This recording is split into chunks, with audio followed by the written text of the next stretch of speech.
둘째는 올바른 역사의식이다. 지도자는 뚜렷한 민족적 정체성과 역사적 사명의식을 가져야 한다. 국민의 힘과 긍지의 뿌리는 역사의식에서 나온다. 지도자가 주체적 역사의식이 없으면 국민에게 힘과 긍지를 갖게 할 수 없다.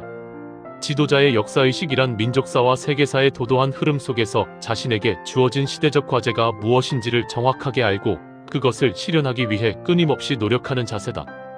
또한 자신이 추진하는 모든 일들이 후대에까지 영향을 미치는 역사적인 행위라는 사실을 한순간도 잊지 않고 항상 바르게 가기 위해 노력하는 태도다.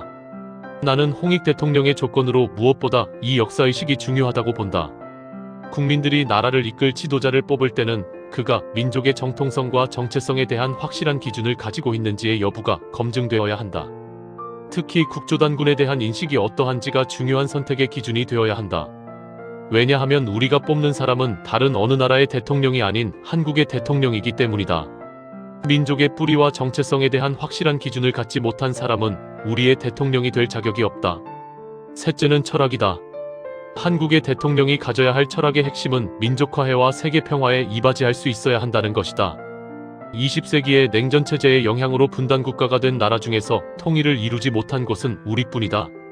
분열이나 대립보다 조화와 화합의 가치, 관용과 화해를 소중하게 생각하는 인류의식의 변화는 한반도의 평화 정착을 어느 누구도 거스를 수 없는 시대의 대세로 만들어가고 있다.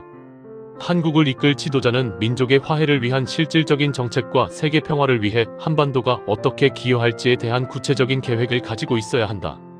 한국의 대통령은 기본적으로 평화주의자여야 한다. 그러나 잊지 말아야 할 것은 진정한 평화주의자는 평화를 구걸하는 사람이 아니라 평화를 창조하는 사람이라는 것이다. 힘이 없는 나라는 평화를 원한다 해도 그 평화를 지킬 수 없다. 선함만으로는 평화를 지킬 수 없다. 밝고 강해져야 한다.